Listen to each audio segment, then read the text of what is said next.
Hello, everybody. We're going to get started in just a few minutes. We're just waiting for some additional people to sign in. And thank you for those of you who were on time. I appreciate it.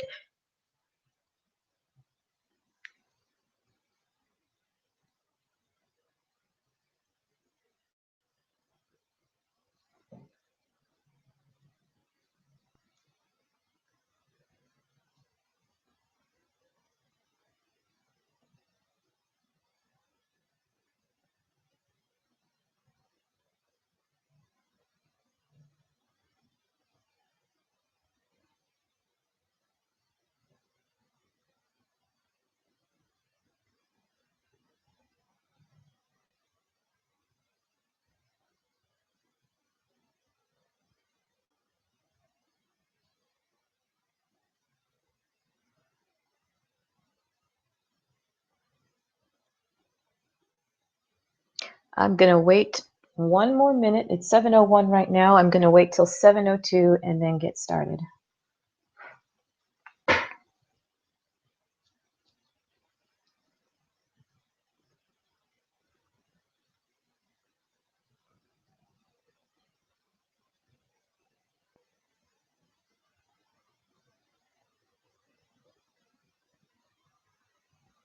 Aha, it is 7:02. And again, for those of you who are on time, I thank you. I appreciate you being here. This is the second time that I'm doing this webinar, well, Google Hangout really, on capitalizing on SharePoint opportunities, and I've updated the presentation to also include Office 365, which is a really, really hot technology that's going, that's experiencing an awful lot of growth as well. So we will cover both of those topics on this Hangout. So here's our agenda for this evening. Welcome, which we just did. And then why are we here? We're not here to waste your time. We just want to give you some information and make sure that it's actionable. We're going to talk about what is SharePoint and what is Office 365, and I'll show you what it looks like because not everyone has had an opportunity to see it. What can SharePoint do? And then by extension, what can Office 365 do? Something that I call flavors of SharePoint. There are different forms of SharePoint, different types of SharePoint. We'll then talk about roles and responsibilities in SharePoint, and that's for technical people as well as non-technical people. So you don't have to be a technical person to get in on the SharePoint craze, so to speak. You can be non-technical as well. We'll talk about where is the money and hot industries. Right now, we're seeing some really, really good consulting as well as staff rates, hourly rates of 40, 50, 60. I've seen a couple that come across my email in the recent past of over $100 an hour. So people are definitely making a good chunk of change on SharePoint and Office 365. We'll talk about also where can you find work or parlay your current skills. A lot of people that I've spoken to already have some kind of skills within SharePoint. They've managed a site or they've done some things in SharePoint. There's a way to parlay that into an actionable SharePoint career. So we'll talk about that. And then we'll talk about training. And one of the programs that I offered to the people on the last Google Hangout, we'll talk about that offer. It's something that I'm offering. Yes, there's a cost to it, but I'm giving it to you the same as it costs me. So basically the cost of a Microsoft license, which is about $20 or $30. So I'm not selling anything for myself right now on this particular Hangout. So let's get started then. Just some housekeeping items. If you have any questions, you can type them in the question box or in the QA or even in the chat, and I'll try to answer as many as I can. Or if you have like maybe dual screens or you're at your desktop, if you put them in Facebook also, I'll answer them. I'll try to answer them as in real time. Contact information. Most of you have found me through Facebook, so you can find me at Kimberly the Brain West, or you can contact me at KN WEST, at magnumopusconsulting.com. And that's basically my consulting firm through which I work SharePoint projects. So why are we here? We are here. Okay, got a couple of questions. We are here to find out how to make money in SharePoint, in the SharePoint ecosystem. That's plain, very plain. My qualifications, I have been a Microsoft specialist in general for over 20 years. And specifically, I've been a SharePoint specialist since the day Microsoft purchased SharePoint from another little consulting firm. So I have 15 years now. I started working with SharePoint in 2001 and have worked with every version of SharePoint ever put out since then. So I've got an awful lot of experience. I've watched the product grow. I know where some of the pitfalls are. I know where some of the black holes are. So I've been here for a minute.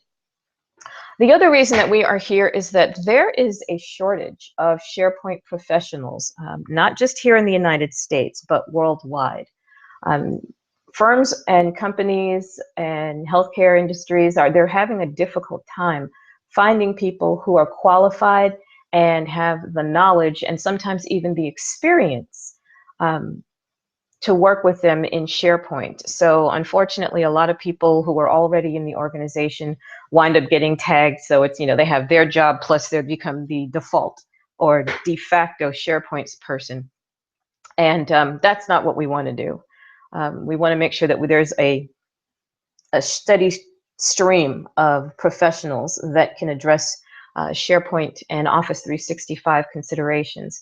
So this is a really, really excellent time to get into the business because the new version of SharePoint just came out, SharePoint 2016.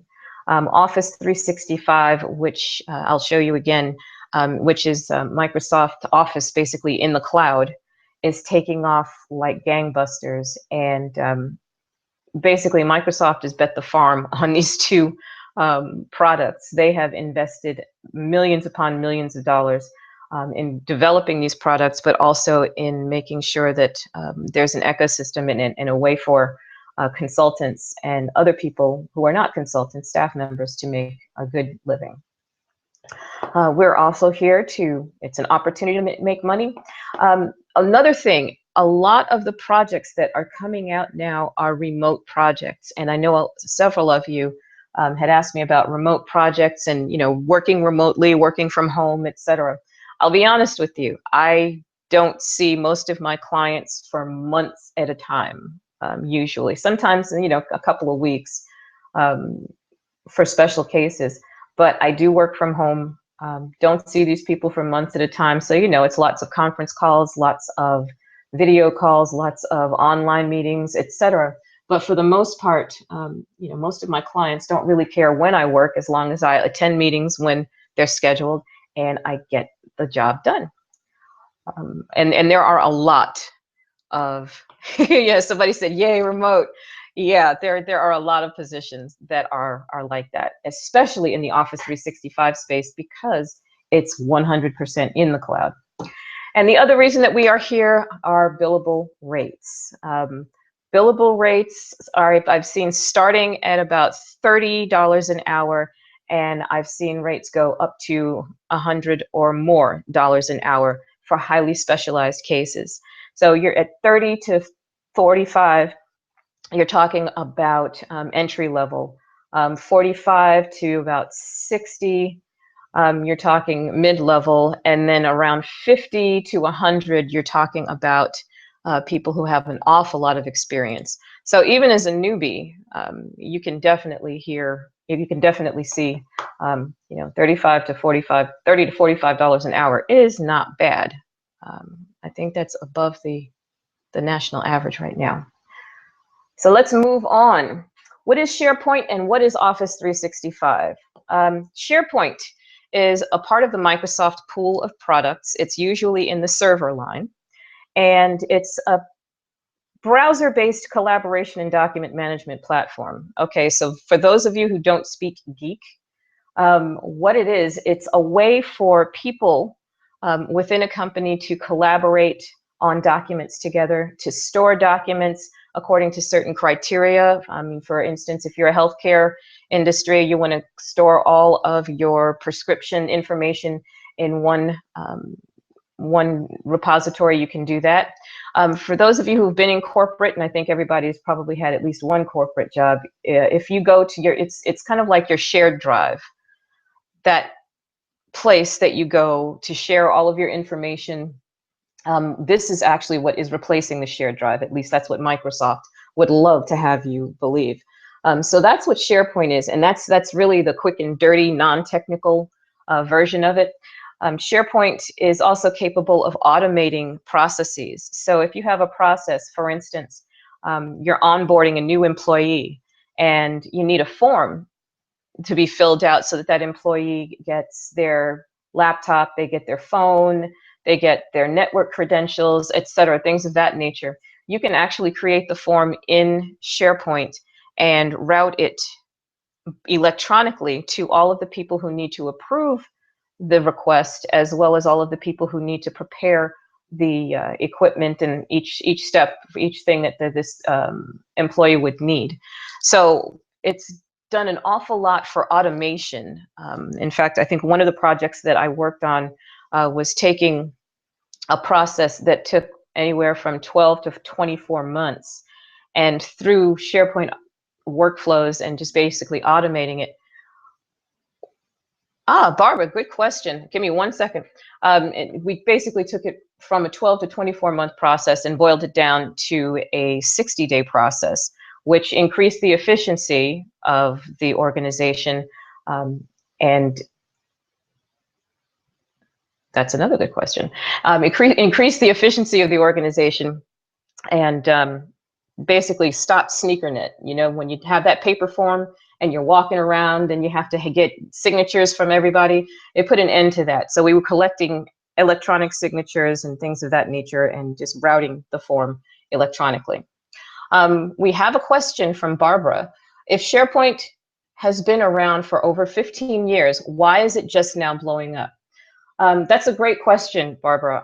The reason that it's just starting to blow up is because Microsoft has spent the past 7 years adding functionality to SharePoint. When they first purchased it and when they first rolled it out, the only thing it was about was basically file repository. You know, you could store your files in there, and you know, you could move them around and maybe do a simple workflow, and that was about it.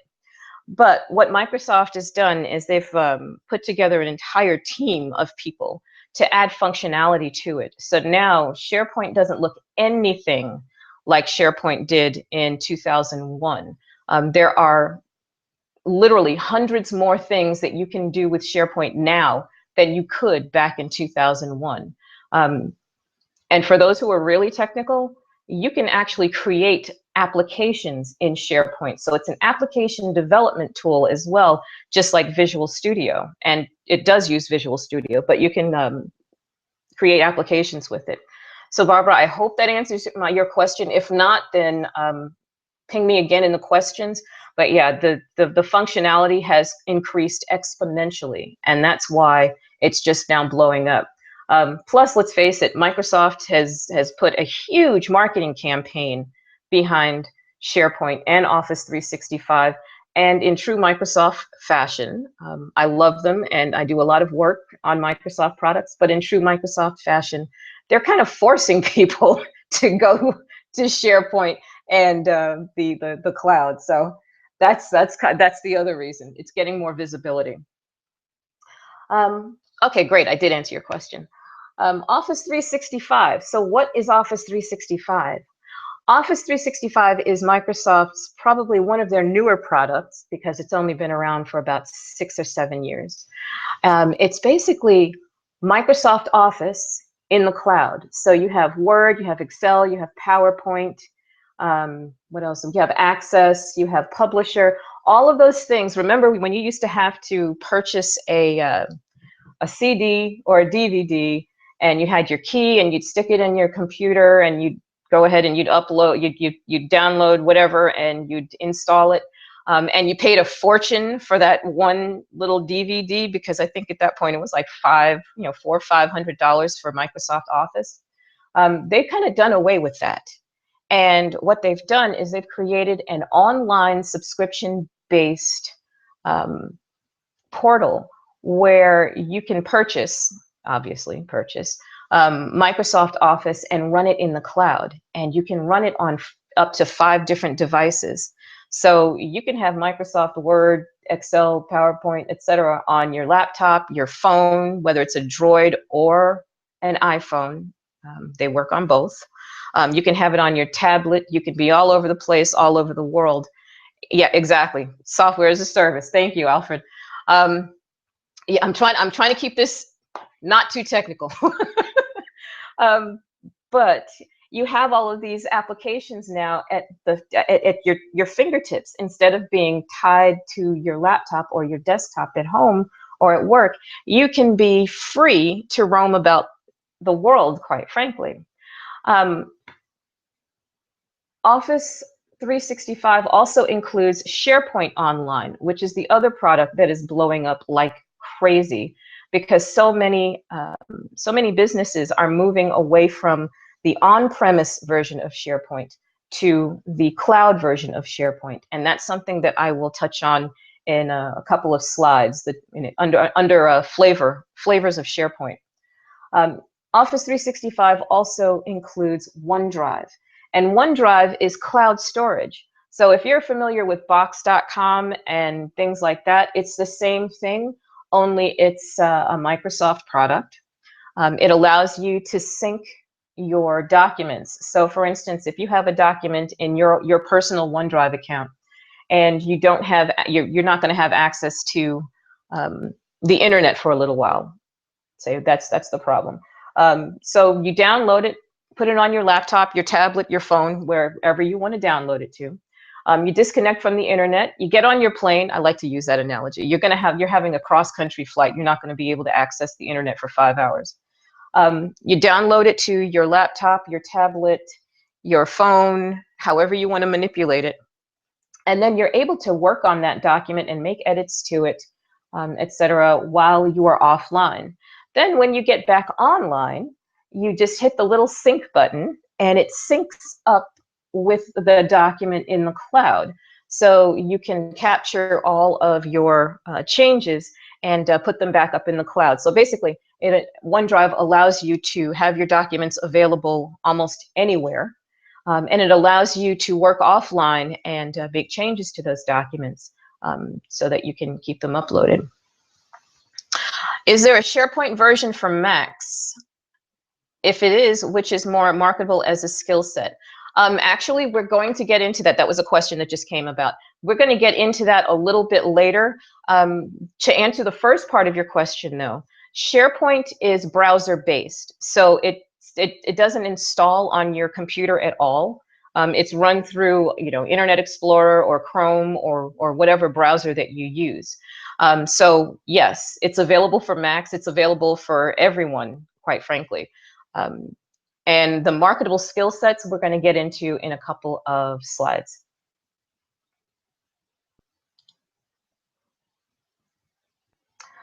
So we just talked about what is SharePoint, what is Office 365? Well, what can SharePoint do? It can allow you to collaborate with various parties. Say, for instance, you are on a team, you're on a project team, and you've got 6 members on this project team, and you have a document that all 6 of you need to edit, and you need to work on it because the boss is breathing down everybody's neck to get this project done, and this document has to be done before everybody goes home tonight. One of the things that SharePoint allows you to do is collaborate simultaneously. I call it simultaneous collaboration. So all 6 people, all 6 of you can be working inside this document, and you can see who else is working in this document as you're working. And you can watch their changes in real time, and they can watch your changes in real time. And that has become incredibly beneficial to a lot of organizations for exactly that reason. We've got all this project work that's going on, and it's difficult sometimes when you have that document. You got to email it to somebody and they make their changes. Then you got to email it to somebody else and they make their changes. That's gone at this point. So SharePoint allows you to do that. And incidentally, the new version of Microsoft Office 2016 also allows you to do that. So that's a brand new feature that they debuted this year in Office. SharePoint also, you create intranets, so that internal website that you go to at work in order to find out about your benefits and what department is handling, you know, the finances and what department is handling what. That's also what SharePoint does. It also creates extranets. So if you have a company and you have vendors or you have other companies that you deal with, you can give them a piece of your SharePoint site so that you can interact with each other. So say, for instance, you are a contractor, construction contractor. Wow, the wind is blowing. Construction contractor, and you have supplies that have to come in. You can carve out a piece of your SharePoint site to work with each vendor that you deal with, so that you can track the contracts, you can track the payments, you can track a lot of the things that you would deal with that particular vendor.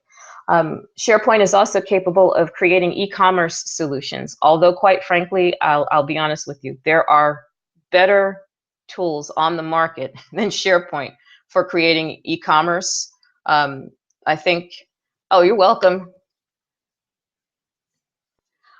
There are better tools on the market for creating e-commerce solutions. I mean, I'll be honest, you'd be better off using WordPress to create an e-commerce solution than SharePoint, but it does have that capability. It also automates processes and procedures. We call it workflow management.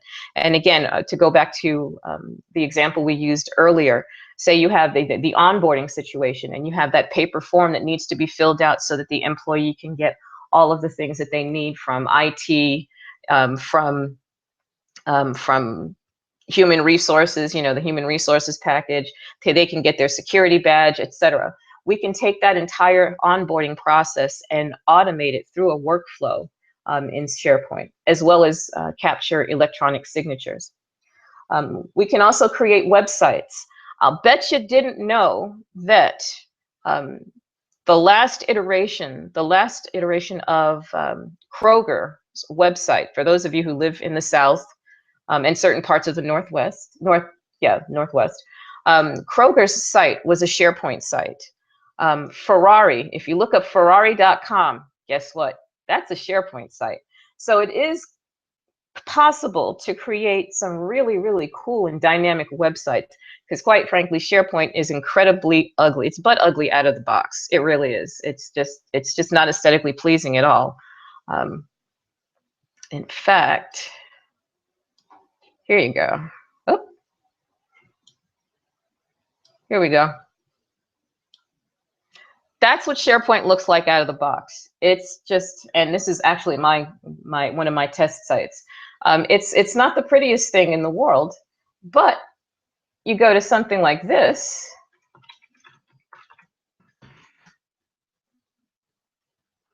Now that's slick, that's sexy. So the difference between this and this is a really, really good web designer and someone who is familiar with SharePoint, with branding for SharePoint, which is one of the positions we're going to talk about in a little while. Let's see, content management, pretty simple. You can store your files in it. You can move your files around. Yeah, content management is pretty self-explanatory. Social networking. SharePoint has a little thing in there we call a news feed, and basically I call it the Facebook for SharePoint. It works the same way Facebook does. You create a comment, somebody comments on that, somebody comments on it, somebody else creates a comment. I mean, it works exactly the same way. And then there's business intelligence and metrics. One of the things that SharePoint does now very, very well that it did not do in the beginning. In fact, in the beginning, business intelligence and metrics did not even exist within SharePoint. And it's grown up considerably and rather quickly. Business intelligence and metrics has been included in the last 3 versions of SharePoint. So you can really display data, you can pull data from multiple sources, and it doesn't have to be a Microsoft source. You can pull data from an Oracle source, and you know Microsoft and Oracle don't play well in the sandbox together. You can pull data from Salesforce.com. You can pull data from healthcare applications and aggregate it and put it in SharePoint and create the most beautiful charts, graphs, and things that, you know, upper management likes to see their charts and their graphs and all this pretty stuff. You can create those things to satisfy that particular need and make yourself look really, really good. And it's not really difficult because Microsoft includes wizards. Most of this stuff is wizard driven. So it's not hugely difficult to do that. Let's see, flavors of SharePoint.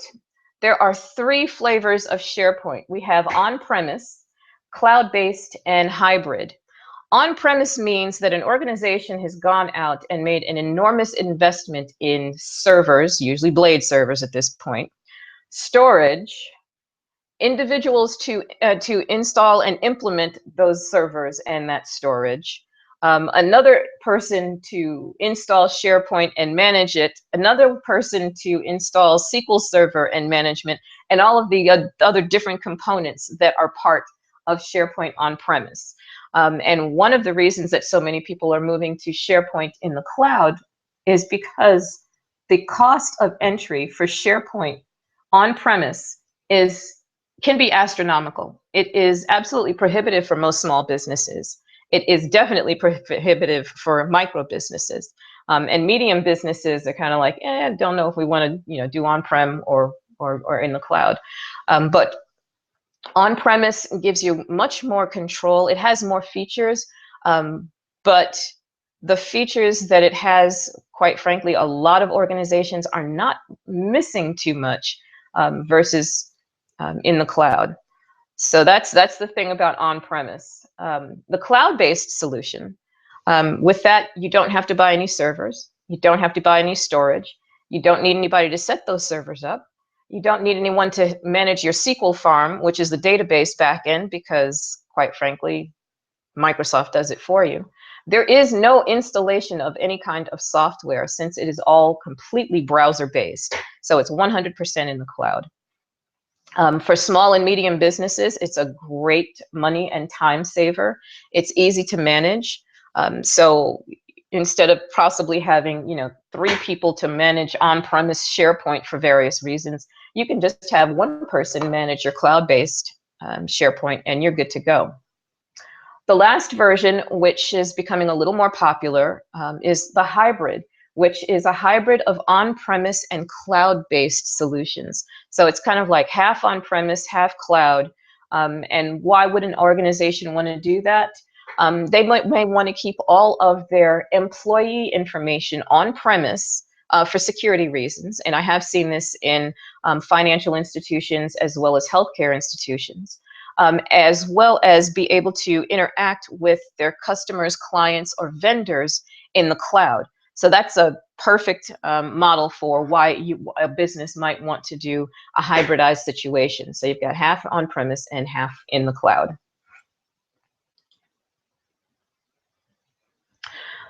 So, Madam Henderson, we are going to get to the second part of your question. Non-technical roles in SharePoint. A lot of people believe that you have to be technical in order to work in SharePoint, and that is not true. There are a lot of positions, staff positions as well as consultant positions that are not technical, because before you get to SharePoint, before you actually get to the technical stuff, there's a lot that has to go on. There are business processes that have to be outlined.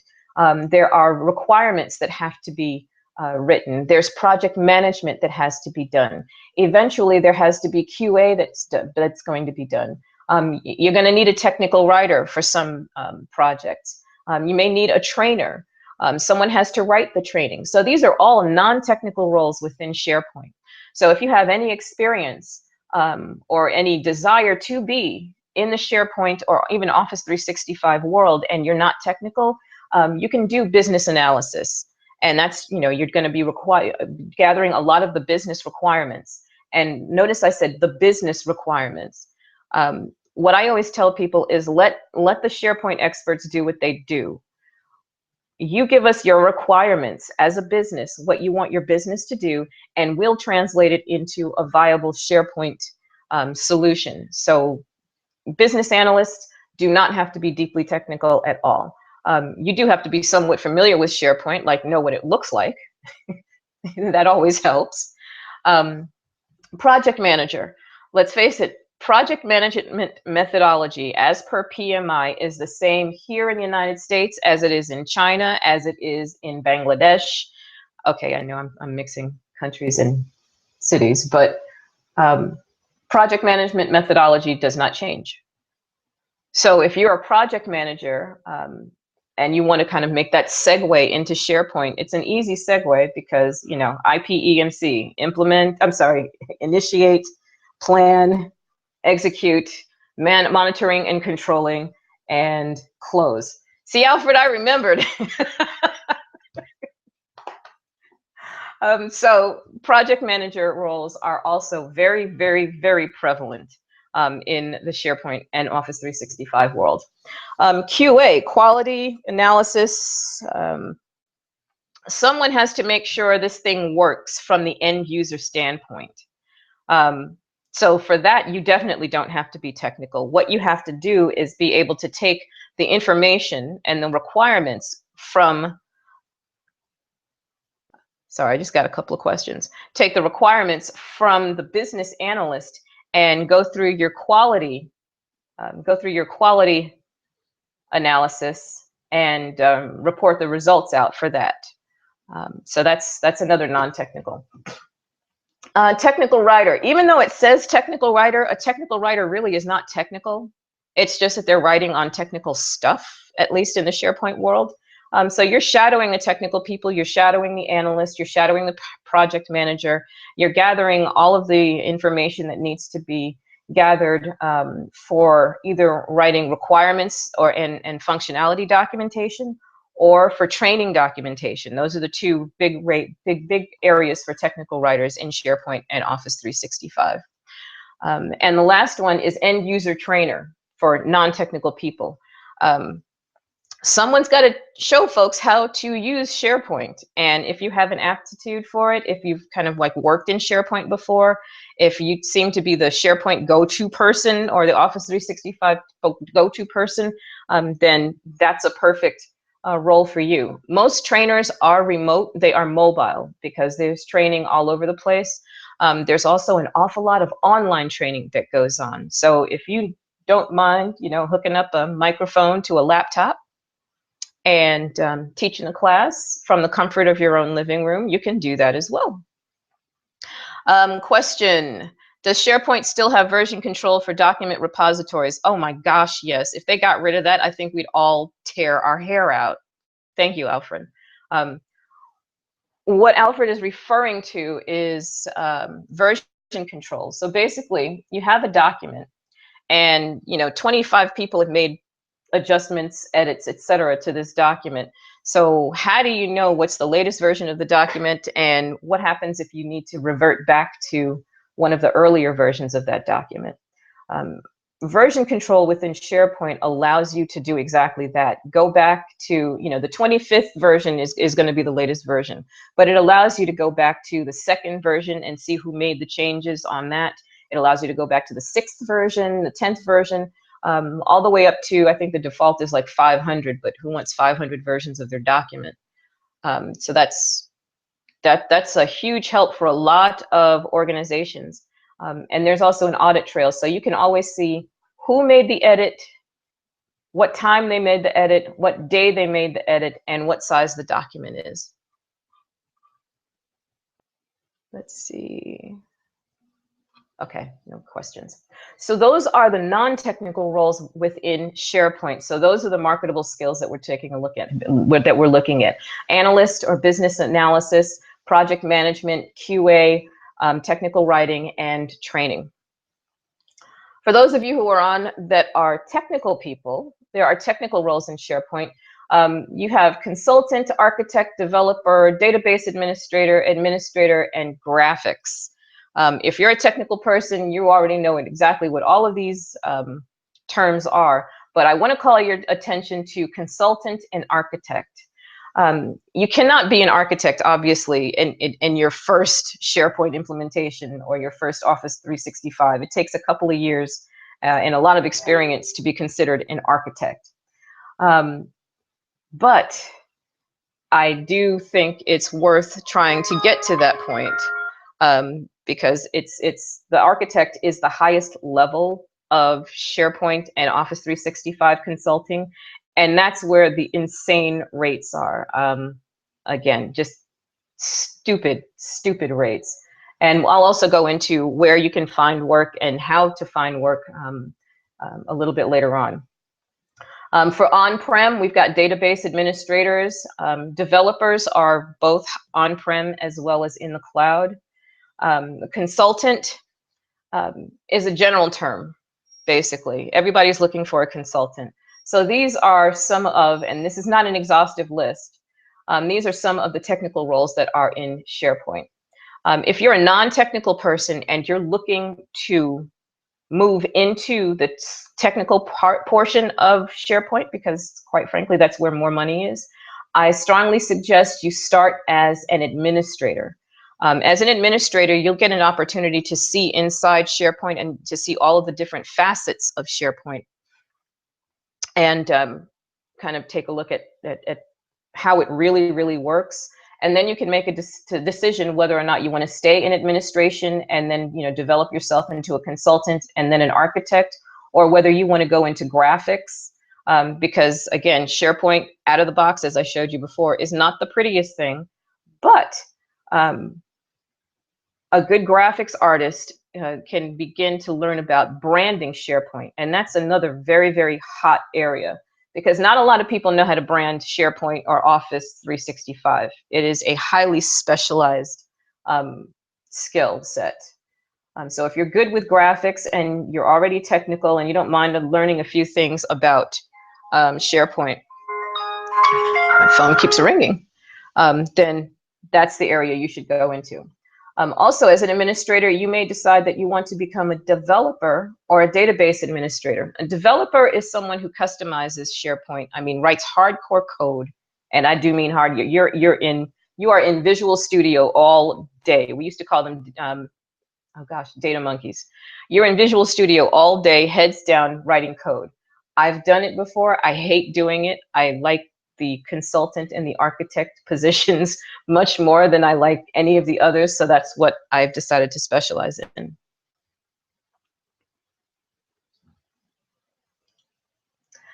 So where is the money? The money is everywhere, not just here in the United States, but I do mean everywhere, all over the country. And I'm going to introduce you to a recruiting firm that one of the largest recruiting firms in the world for Microsoft technologies, but specifically SharePoint and Office 365. And yeah, they're huge. So everywhere, where's the money? In projects, short-term projects. There are a lot of short-term projects that are kind of floating around. So if you just, you know, if you're really entrepreneurial and you don't mind doing maybe, you know, 90 days to 6 months to maybe a year, that's considered a short-term project sometimes. Short-term projects, you can find them absolutely everywhere. And again, you know, for beginners, a junior, we're talking about $30 to $45 an hour. Somewhere in the mid-range, we're talking about 40 basically to about 60. And then for architects and people with some seniority, we're talking about 50 to a little over $100 an hour. So short-term projects is one place to find the money. There are a lot of implementations that are going on. So people are starting to implement, we call an implementation is something from bare metal. They don't have SharePoint anywhere in their organization, and they're looking to implement it. So that's what an implementation is. Then we also have migration. Migration is when you move from one version of SharePoint to another. It's usually from an older version of SharePoint, like SharePoint 2007 or 2010, into a newer version of SharePoint, like 2013 or 2016. There's a lot of migration now that's going on, however, from on-premise SharePoint into the cloud SharePoint. There are gobs of projects like that that are running around. So that's what a migration is. And getting in on one of those, you're looking at basically the same kind of pay rate, same kind of hourly rate. Another really hot area is integration with other applications. So I'm trying to keep it on the hottest stuff that's going on right now, and will be for the next couple of years. Integration with other applications. Earlier I mentioned that business intelligence and metrics. SharePoint is great for doing business intelligence and metrics, but in order to do that, you have to gather the data from somewhere. So you can gather it from within SharePoint, or you can gather it from an external entity like SFDC, which is Salesforce.com, which is one of the biggest and most successful customer relationship management applications that is 100% in the cloud also. Oracle, again, you know, Microsoft and Oracle don't necessarily play well in the sandbox with each other, but I doggone will guarantee you that Microsoft SharePoint can get the data from Oracle and display it in a really, really pretty way. And Oracle wasn't too happy about that when they started building those connectors, but that's okay. So other large scale applications that house data, Microsoft SharePoint is a good solution in terms of connecting with it. And so is Office 365 or SharePoint in the cloud. Security within SharePoint was non-existent in 2001. It was barely starting to wake up in, I'd say, 2007, and it finally woke up in 2010 and started to grow up, so that now security within SharePoint. Somebody just. Oh, okay, sorry. Somebody just pinged me on Facebook.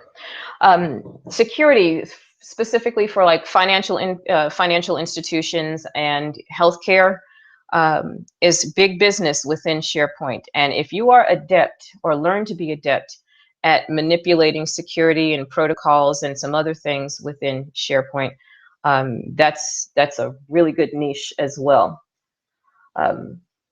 And then there's Office 365, migrations to Office 365, as well as implementations of Office 365.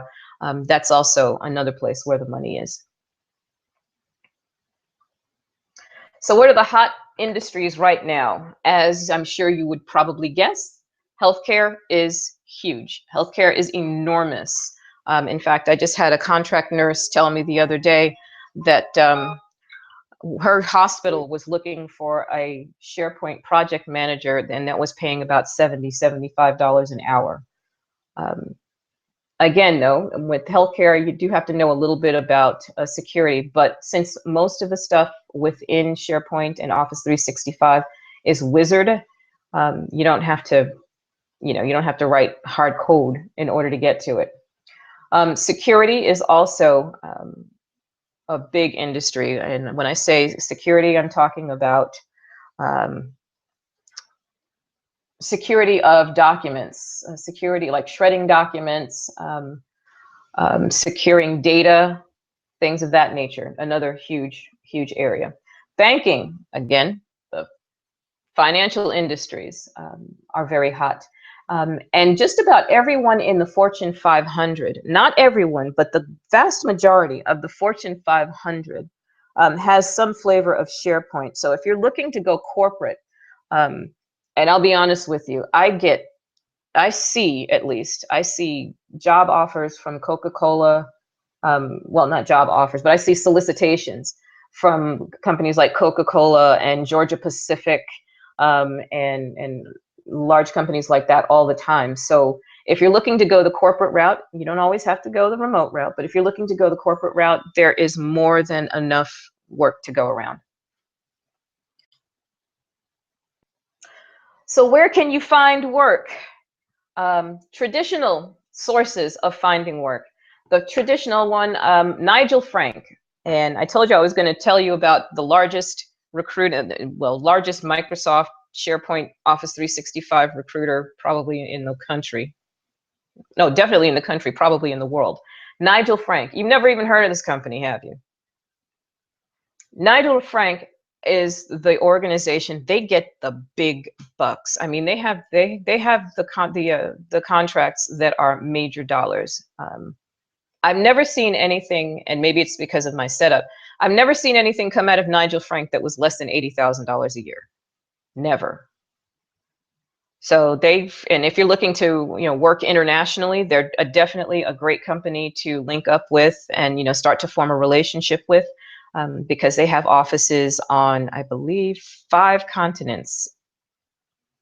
So yeah, if you're looking to get out and do some international stuff, they're great. The traditional ones, you've got Dice. Now, Dice.com is a techie site. That's where people go to find hardcore techies. So if you're not a hardcore techie, then I suggest you probably want to stay off Dice. Career Builder, Monster, everybody knows about those. Indeed is also a good place, excuse me, to find work. Flex Jobs, if you're really looking to go remote, that's one of the possibilities. So you've got Flex Jobs. And also Virtual Vocations is another way to find remote positions. And that's for technical as well as non-technical roles within SharePoint and Office 365. Some of the non-traditional places, believe it or not, SharePoint gigs are starting to show up on Fiverr.com.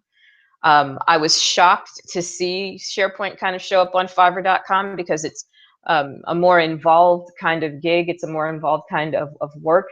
But people are using that little $5 teaser to get you in. And, once you're done with everything that you need from them, you're into them for a few $100s. You also have Upwork, freelancer.com, guru.com, and toptal.com.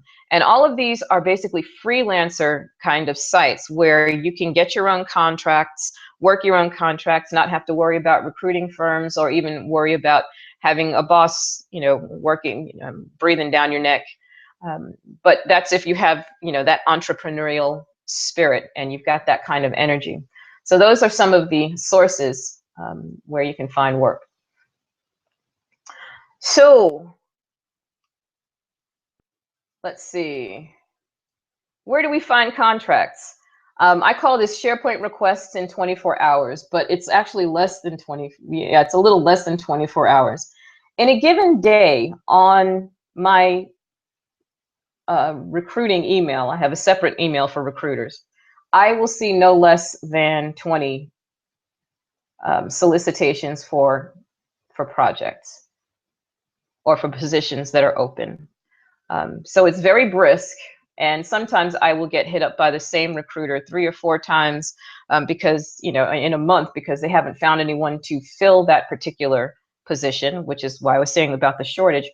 Or I'll get hit up by the same, there we go. I'll get hit up by the same recruiter or by multiple recruiters for the same contract. You can always tell when a contract or a position drops from a company because you get like 5 or 6 recruiters will email you for the same position. So that's when you know they're really fresh. That's kind of how you can gauge how fresh the leads are and how fresh the positions are. So this is just a screenshot, an example of how many I get. And this is, again, this is not even a full 24 hours. Here's a position that came across my desk yesterday. And it's for a government client. It says, hello, Kimberly. Our government client is seeking an experienced 365 account administrator for a 12+ month contract position here in Atlanta, Georgia. Basically the role, you're the account administrator, you're performing service administration and account maintenance, very easy to do. Act as the primary contact that sets up and supports each service user, extremely easy to do. Address client connectivity, software, and mobility installation issues, medium, because we're talking about mobility and that kind of throws a whole monkey wrench into the whole situation. Address service availability issues within the customer's organizational span of control. Yeah, that's just, corporate speak. Anyway, going all the way down, qualifications. And I'm going to point to this: bachelor's degree in IT related field or 1+ years of relevant work experience. I can tell you right now, most positions for SharePoint/Office 365 that request a bachelor's degree in IT really don't, they're not really requiring it. It's the 1+ year of work experience that they're looking for, really. And the fact that you have experience with Office 365 is the other thing that they're really looking for. So the experience with Office 365 and or 1+ years of relevant work experience. And there's a way that you can spin your current work experience so that it speaks to the relevant work experience. Yes, okay, yes, for healthcare. Hope for my science brain. After all, I want out of patient care. Oh, I can definitely show you how to get out of patient care. And if you've already got healthcare experience and you already know about HIPAA and high tech and high trust, yeah, I can show you exactly how to capitalize on that. That was a question that just came through. So this administrator position, basically for somebody who has a year of experience, came out at $50 an hour. How much is that a year? And it's a staff position. It's government. I'll admit, it's a government position. It's 50 times 40 times 52. So that's $104,000 a year before taxes, of course. And I keep going back to salaries and money because, let's face it, we all have bills to pay. And, there's no sense in switching careers or doing different things if you're not going to get some kind of reward for it. This just happens to be the area that I specialize in.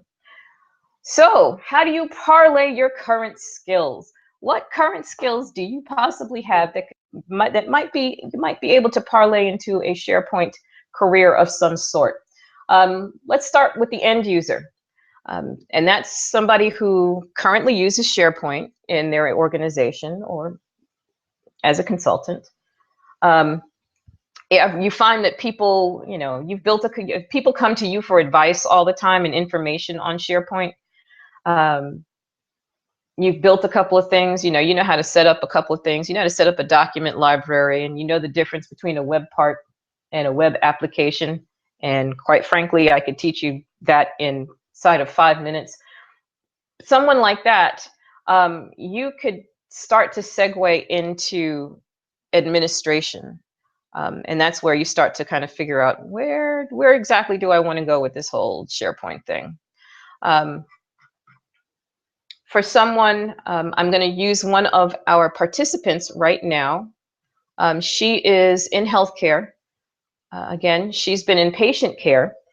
And one of the areas of specialization I mentioned earlier for SharePoint was security.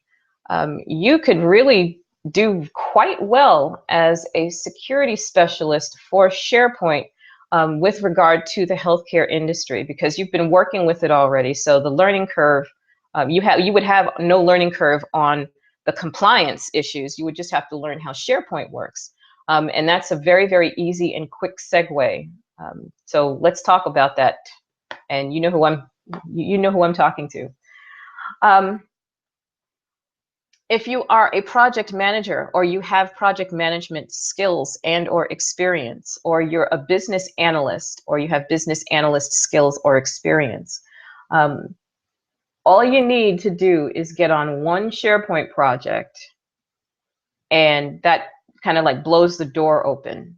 So I do have an offer for you guys. And it's the same thing, same one that I made to everyone on the previous Google Hangouts. I have some projects that are coming up, and I am making it available for people to work with me on these projects so that you can get hands-on SharePoint experience and be able to put that on your resume. I'll even help you craft your resume and tell you how to structure it so that you get maximum bang for your buck on your resume. And the only thing that I'm charging for that program, because after today, it's actually going to become, I'm going to monetize this whole thing. But for friends and family and everyone who's been helping me put this together. The only thing it's going to cost you is the cost of your SharePoint license, which you'll be basically paying to Microsoft. So I get no monetary gain from it, so please don't think I'm, trying to capitalize off you guys. But lots of experience to be had. You can get that. We'll go through the entire. Where can we download SharePoint? Okay, Barbara, give me 1 second and I'll answer that question. You'll go through an entire life cycle of a project. And what I'm going to do is ask you to send me your email address, and I'll show you how to do that. Send me your email address so that I can put you into the program and grandfather you in, because after this broadcast, after today's broadcast, quite frankly, I'm probably going to turn this into a subscription model online. Yeah, I see another avenue of making money for this, but don't want to for you guys. Okay. Question just came through. Wait a minute, Barbara just sent me a question. Where did it go? Oh, where can we download SharePoint? SharePoint is not a downloadable anything. It works in the browser. So Barbara, are you talking about SharePoint in the cloud, or are you talking about the on-premise SharePoint? And if you can, just answer that in the questions box. I would appreciate that. So how do you learn the skills that you need? Well, there are a bunch of resources. Some are free and some are not so free. So let's start with my favorite word, which are the free ones. The best kept secret at Microsoft, Microsoft Virtual Academy, mva.microsoft.com. Most people don't even know this site exists. Even people who are Microsoft consultants don't even know this site exists. Microsoft Virtual Academy is literally Microsoft's online university, and it's free. And you can learn about almost everything Microsoft. And I do mean everything Microsoft, from Word all the way through SQL.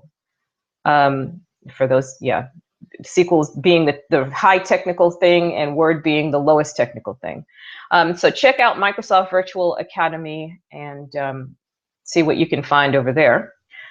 Conference videos. Every year, Microsoft has an enormous conference for all of their, for basically Microsoft professionals, people who use Microsoft products, companies, you name it. They get over 10,000 people at the conference every year. And incidentally, this year it's going to be in Atlanta, which is where I live, Atlanta in September. So, excuse me. Those of you who are in the area, I strongly suggest you try to, get to the conference. You don't have to necessarily attend the conference because the conference fees are astronomical this year.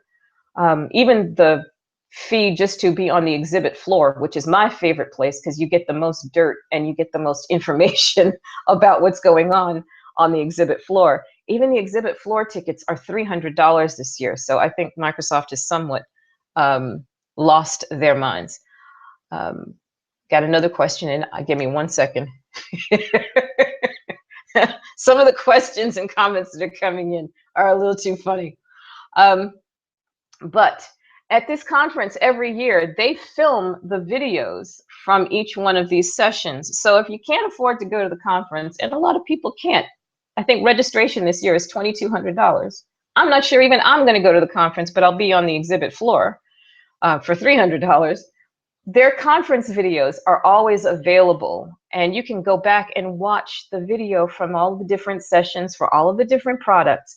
So that's another way to learn the skills that you'll need, because at the conference, that's when they unveil all the brand new stuff that's coming out that nobody knows about yet, which is why I like going so much.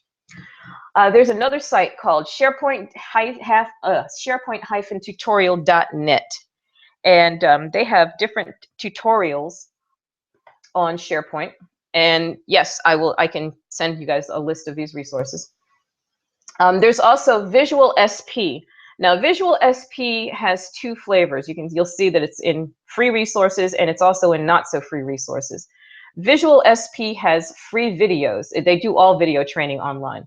They have some free videos on their website, and they are good quality videos. These guys have been doing SharePoint probably as long as I have, because they do some great stuff. But they also have some paid content as well. And another place, quite frankly, is YouTube. You would be surprised at how many videos are on YouTube about SharePoint, Office 365, how to get the skills you need, how to do step-by-step walkthroughs of different functionalities within both of SharePoint and Office 365. It's just like, oh, okay, free stuff. So here are some of your not so free resources. We just talked about Microsoft's enormous conference that they have every year. Well, here it is, the Ignite conference. So ignite.microsoft.com. Again, if you're really, really serious about getting into the Microsoft ecosystem, I strongly suggest you at the very least do the exhibit room floor. And the other part of that is that the exhibit floor is where you find out about all the incredible parties that all of the vendors are throwing. And some of these vendors throw ridiculous amounts of money into throwing parties at a Microsoft event. And Microsoft also throws a doggone good party. I think there's 2 parties during the conference, and they feed you well all day long. Because they want to make sure that they've got you captive. You're going to be there all day. You're going to be there from like 7 o'clock in the morning, 7 or 8 o'clock in the morning, sometimes until 9 or 10 o'clock at night. So they want to make sure that you are well fortified. So they feed you really well, really well. Not so free resources, lynda.com, lynda.com. Everybody knows about lynda.com. Recently, or about a year ago, purchased by LinkedIn. So if you start to see some common functionality between the 2 of those, you definitely will understand why. Lynda.com has a lot of training videos on not just Microsoft stuff, but everybody's stuff. They do soft skills as well as technical skills. Then there's Visual SP again, and that's their paid content. And I put last on here Career Academy. Around Christmas time, Career Academy ran a special where they were only charging $29 for their entire catalog of knowledge. And when I say entire catalog of knowledge, I'm talking about project management preparation, business analyst preparation, Cisco stuff. I mean, it was like everybody, even what is it, InfoSec, or in my favorite certification, the Certified Ethical Hacker Training. They were offering, and all of the Microsoft stuff, they were offering all of that stuff for $29 a year. And I'm going to go and see if I can find the link, because somebody told me it was live again. If I can find the link, I will definitely send it to you. How about that?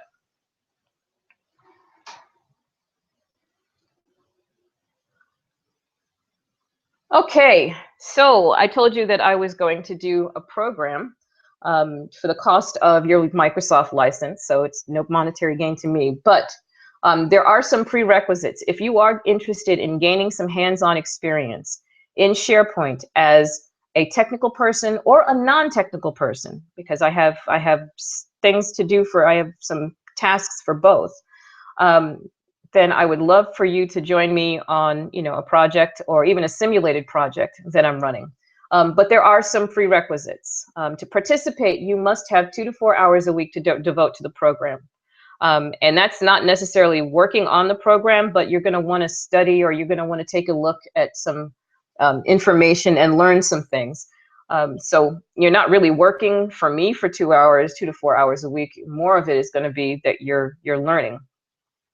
You need a LinkedIn account, because there are some things that we do on LinkedIn, and quite frankly, I get more job postings on LinkedIn than I do in my email, and I showed you what my email looks like. I think in total, probably 30 to 40 job postings a day that are SharePoint related, and they're all over the world. You also need a Facebook account, because everybody's got a Facebook group. There's going to be 6 million. This will be your 6 million and fifth Facebook group that you belong to. You need to have reliable access to the internet, access to a phone for conference calls. Believe me, I won't conference call you to death. We just might probably get together once a week for what's going on, and just the ability to learn from the instructor and fellow participants. And what I should probably put on there is that you have to decide which role you want to be, if you want to be a technical role or if you want to be a non-technical role. So if you want to be technical and you're a beginner, that's okay. You can get your feet wet. If you want to be non-technical and you're technical, no, you can't do that. You can't go backwards. I'm kidding. But if you're a technical person and you want to kind of roll back and see what the non-technical roles are more like, then you can do that as well. So there's going to be some hand-holding. Oops, sorry, just ripped my headset off. The details for the program are set to debut tomorrow, the 25th of March. And what I'm going to ask you to do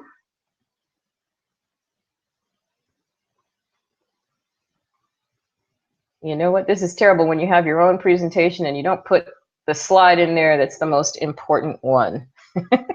And that is how to get involved in the program. So bear with me 1 second and I'll tell you exactly how. This is what I need for you to do. See, this editing on the fly.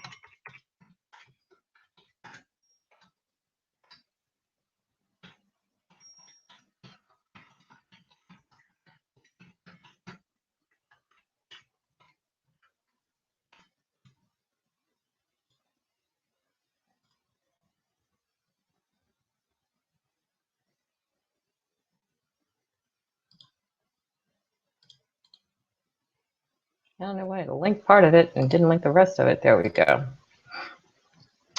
There's the web address that I want you to go to. It's www.magnum, M-A-G-N-U-M, opus, O-P-U-S, consulting.com.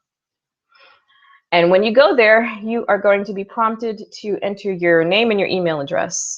And when you do that, I will make sure that you get all of the details of the program tomorrow when it debuts, and also send you the link to these resources that we discussed excuse me, in this presentation. So again, that's www.magnumopusconsulting.com, and my email address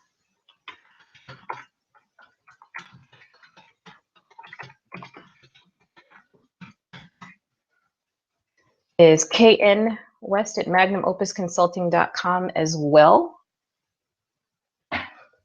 Excuse me. Or you can reach out to me on Facebook like most people do, and that is Kimberly the Brain West. There's an inside joke about the brain. It's Pinky and the Brain. Used to be one of my favorite television shows. So, okay, in the cloud to work on at home. Okay, going to some questions now. Barbara,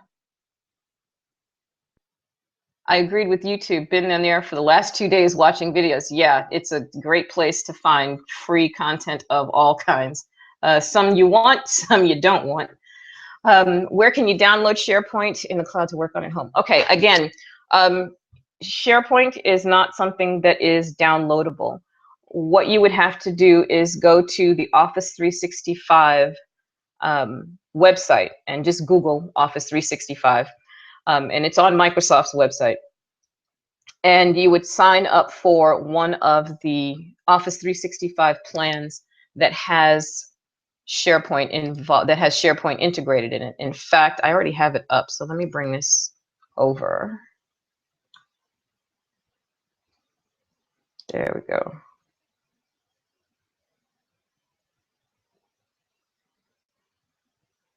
I'm just losing stuff. Okay. Let's do this. I'm going to take us to the same place.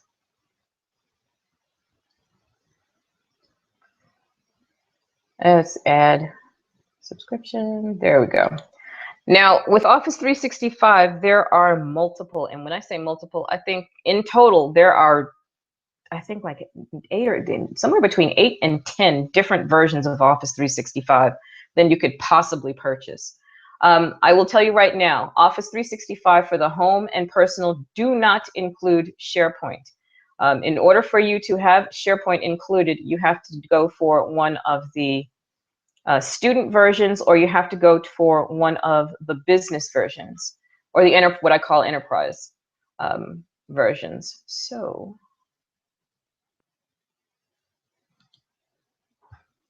and I think it's like $25 a month, $365.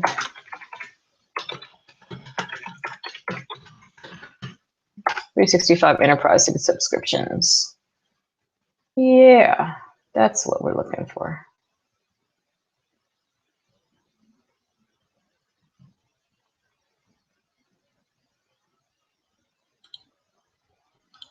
Let's see what this one gives us. It's amazing. Microsoft's website is thousands upon thousands of pages, and some of them are redundant, and sometimes it's just kind of crazy. Excuse me, I'm sorry. So if you decide to do it for the home, again, this does not come with SharePoint, but it's still a good place to start learning. They were really, really pushing one subscription for the entire household, because for the home versions, the individual versions, you can use Office 365 with up to 5 devices. Now, remember back when you had to do that DVD thing and put it in your computer and put the key in, you were only supposed to install it on one device. And I say supposed to install it on one device because a whole bunch of people didn't, and they just installed it everywhere.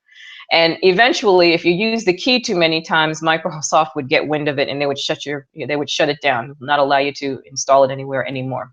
So here we go. Now you've got one subscription for 5 people or 5, different devices.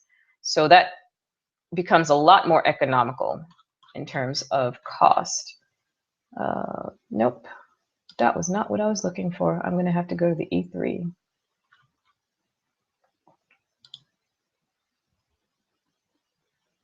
Here we go. Now these are business versions of Office 365 and E1. Nope. Only the last 2 come with SharePoint Online. And this is a monthly fee. They say annual commitment, but you pay it per month. And that's why I was saying the program that I'm offering to everyone, I'm doing it for just the cost of the Microsoft license. So you can see right here, it's either going to be $20 or $35, and that goes to Microsoft, not to me, if you want to work with me on some of these projects that are coming up. Barbara, did that answer your question?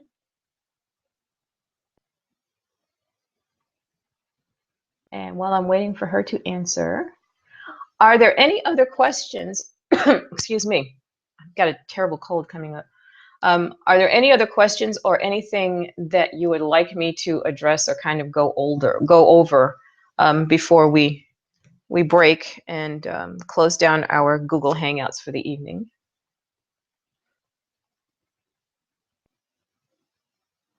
I'm going to give it a couple of seconds. And there, again, you have my email address as well as the website that I need you to go to in order to sign up to do some work with me. You can always ping me, on Facebook, or send me an email if you have any questions. I really enjoy coaching people and kind of mentoring them into SharePoint. I've kind of seen it change a lot of people's lives in terms of being able to, make a living and do some of the things that they want to do, become remote. Remote is the big thing right now. Everybody wants to be remote. So you can be laying on a beach somewhere in Bali while you're, working, which is not a bad thing to do. The apprenticeship program, is it paid? The only fee that you would have to pay is for your Microsoft license. So that's the $20 or the $35 license fee. Other than that, for everyone on this Google Hangout and the previous Google Hangout, that's the only cost. For the next Google Hangout, that's not going to be the case. Which version do you recommend if we want to work with you? I recommend the E3, which is the $20 one, but don't purchase the E3 one. You're actually going to have to be on a specific domain, and I'll set it up for you, but you're going to have to be on a specific domain in order to use it. And when we kind of get into some of the SharePoint training, you'll understand what I mean by domain if you're not a technical person. Oh, that was you, Alfred. Yeah, okay. You know what? You really should have your own, sir. But we can talk about that later. Let's see. Yep, I am pondering. Does SharePoint, okay. Yes, healthcare. I think we're going through, I've gotten through all the questions so far. Okay, Barbara, you have Office 365 at home and student. Yeah, that's a great subscription. And you know, get really comfortable using that, especially with the applications in the cloud. So Word Online, Excel Online, get really comfortable with using those. Also get very comfortable with using OneDrive to store your documents, because that's another area. And what you can do, Barbara, is you can start to segue from doing that into, you know, depending on what you enjoy doing, you know, maybe teaching end users or teaching students, particularly teaching professors, because a lot of professors could really use SharePoint, but don't use it. They need it, but don't use it. So you kind of almost have, if you're a student, and you kind of have a little business going on there. Because on campuses, there's a lot of SharePoint training that needs to happen that does not. Let's see. Thank you. Oh, you're welcome. In the cloud. YouTube.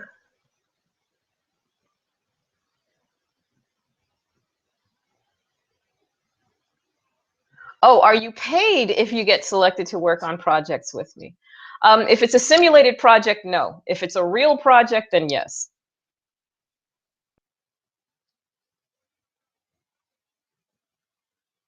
Which version do you recommend? The Hitchhiker's Guide to the Galaxy. One of my favorite movies. I've seen OneDrive, but never knew what it was for. Okay, so now, yeah, you know what it's for. So it's to store your documents so that you can access them from basically anywhere. Yes, you can have a list of the resources that I had at the end of the presentation.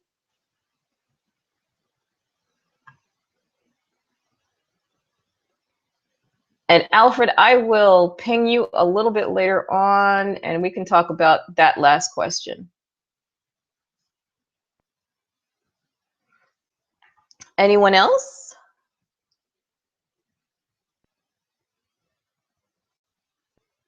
Okay. Well, I thank all of you for taking the time to view this Google Hangout and hang out with me for a little while. Hopefully you learned a little bit of something, and hopefully you'll be able to take the information and parlay it into something that you truly enjoy doing. As if you enjoy doing it half as much as I do, then it'll be a pretty good day. So with that, I will say thank you and good night.